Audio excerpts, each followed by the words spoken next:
Mariners win 6-1. They improve to 25-24 on the season. They have won the last 3 games. They have taken all 3, obviously, of this 4-game set against Oakland.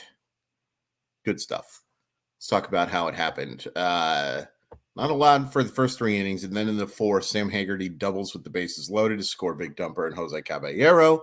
J.P. Crawford singles home A.J. Pollock. Julio Rodriguez singles home Sam Haggerty, and Cal Raleigh walks with the bases loaded. 5-run inning. In the 7th, a double. We can talk about this, I guess. Double to left scores J.J. Bleday for the A's for their 1 run. And Teoscar Hernandez hits an absolutely meaningless, but certainly counts for him and for everybody else, homer to make it 6-1, kind of cementing the rout. There's some negatives from this game, I think. Offense did not look great for the first few innings. That's an understatement. Jared Kelenic really struggled tonight, and that's okay. You're going to have bad games.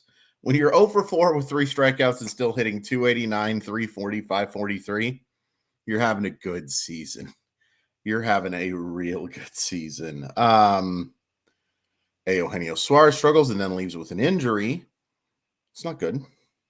We don't like injuries, that's for sure. We don't like injuries for anybody, but Eugenio Suarez is an important part of this offense and defense.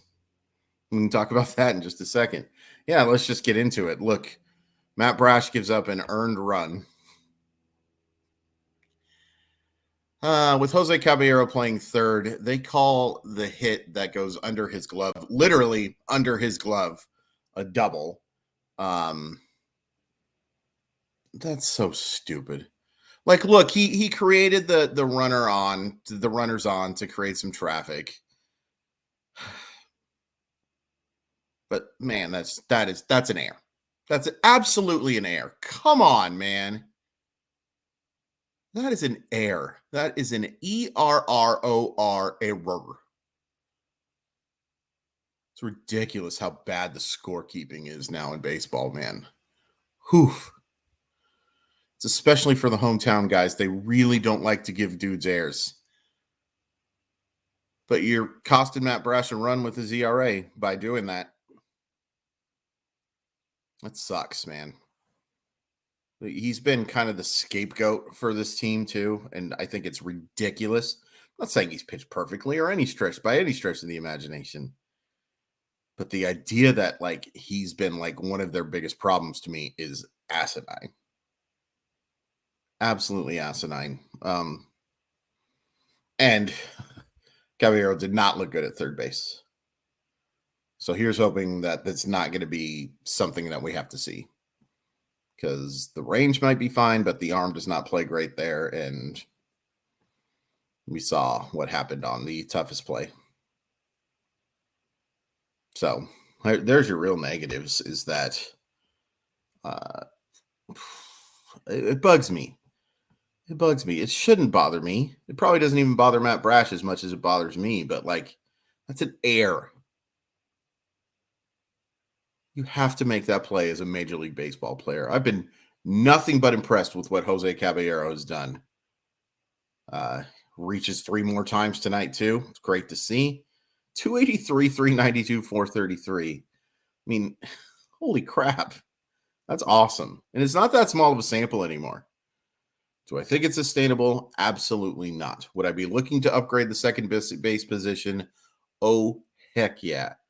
But you can't deny how good he's been offensively. But also, that's an error. That's absolutely an error. Mariners struck out a bunch tonight. Give some credit to Ken Waldachuk. He did his job until it absolutely fell apart. Waldachuk's got a chance to be a pretty decent little pitcher. As you know, it's funny that the pitching has been the main reason why Oakland is one of the worst Major League Baseball teams ever. But it's the thing that I think gives them the best chance to compete later. There are arms in there, arms in that rotation that I like. I think Waldachuk's got a chance to be solid. I think JP Sears has a chance to be a nice back end guy. We saw Luis Medina when he's on, what he can do. There's some interesting stuff there. Doesn't help that James Caprillion has absolutely fallen apart, but there are some decent arms there for the long term.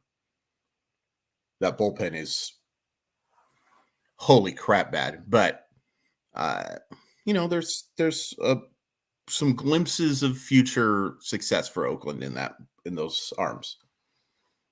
Long way to go, but yeah. A couple hits for Pollock, nice to see. Still not even close to producing enough. Haggerty with a big 2-run double. I got to be honest with you, I was nervous because he had a wretched at bat with the bases loaded the first time he came up. It was kind of like, uh-oh. Here he is with the bases loaded again. What's he going to do? And he just lines a double. Really nice piece of hitting down the left field line. Yes, you can pull a baseball and actually have it be considered a nice piece of hitting. Announcers. Yeah, offense was good tonight. Teoscar was not having a great game until that homer. Homers. It's great to see. Cal Raleigh reaches 3 times. Julio with a couple of hits and an RBI to strike out in 3 at-bats on a couple of nice pitches, and then a couple that he's just gotta stop being in between. Be aggressive on those fastballs and, look to maybe pull the ball more. I get it. With his Oppo Popo, he can take the ball out for sure. But he's also more than strong enough to turn on the baseball and get it over the fence that way too. I'd like to see a little more aggressiveness in that term. Or in that way, I guess. Man, Oakland's bad. We're going to talk about it. Here's the great part. We don't get to talk about it again after tomorrow or tonight. It depends on when I record these things. Until August. No games against the A's until August after this, which is crazy. This is what the balanced schedule does. You're not playing these teams as often. But crazy to think that after May 25th, they don't play them again until August, unless I completely misread the schedule. Certainly don't play them anytime soon, which is just nuts. I like it. I like the balanced schedule. I think it's the fairest thing for everybody. I think the fact that we still determine playoff spots by geography is insane. So if you want to have everybody playing everybody, I'm cool with it. I'd get rid of the divisional format. The only way the divisional format makes sense is if you're something where, travel is a huge issue and you've got to play a bunch of games in your time zone.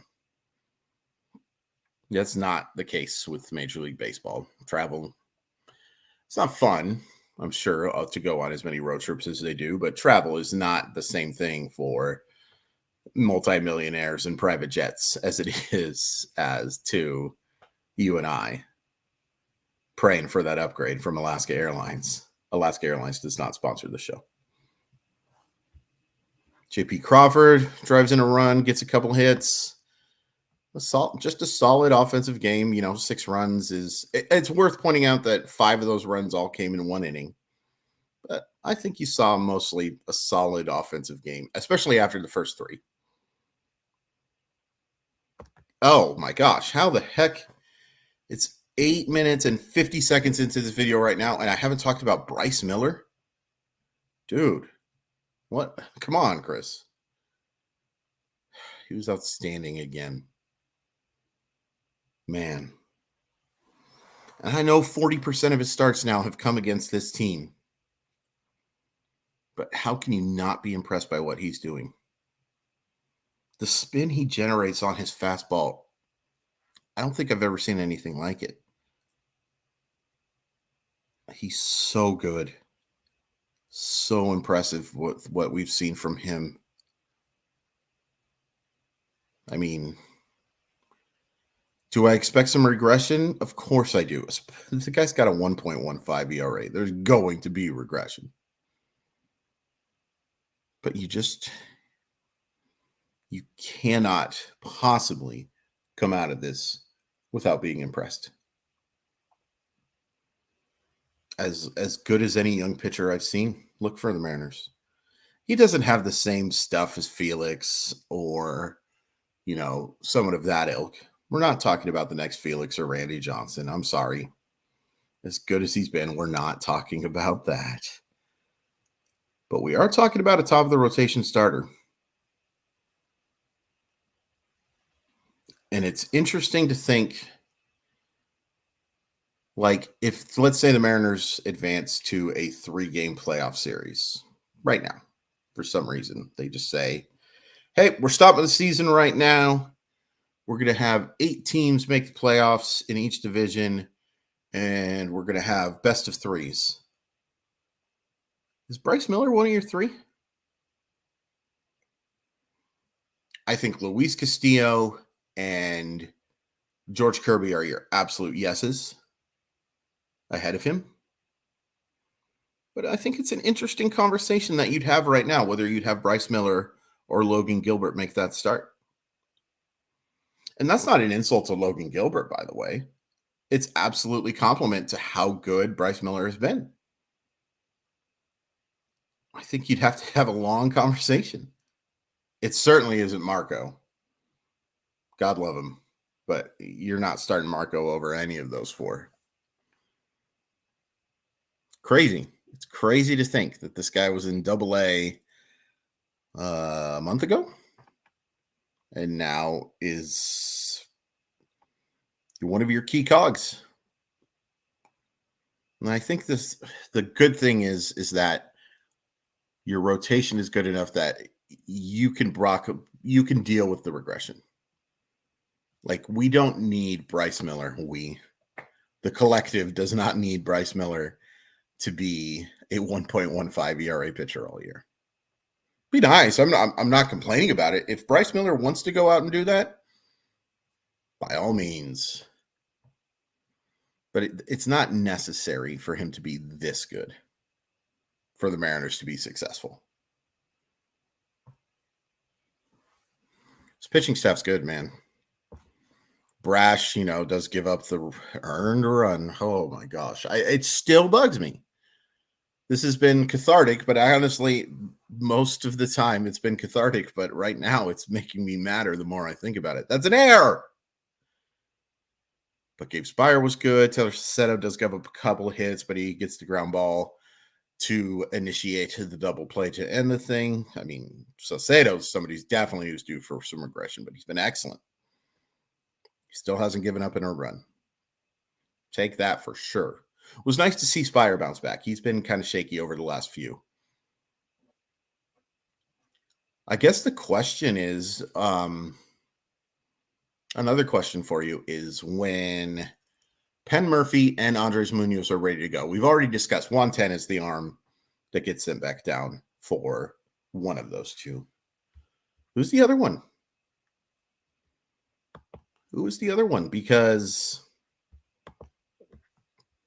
we know who it's not, right? We know it's not Gott. We know it's not Topa. We know it's not Brash.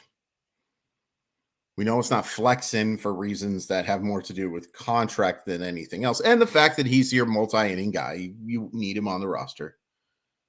So I think it comes down to it comes down to Saucedo and Spire. It's going to be a tough choice. It's going to be a really tough choice.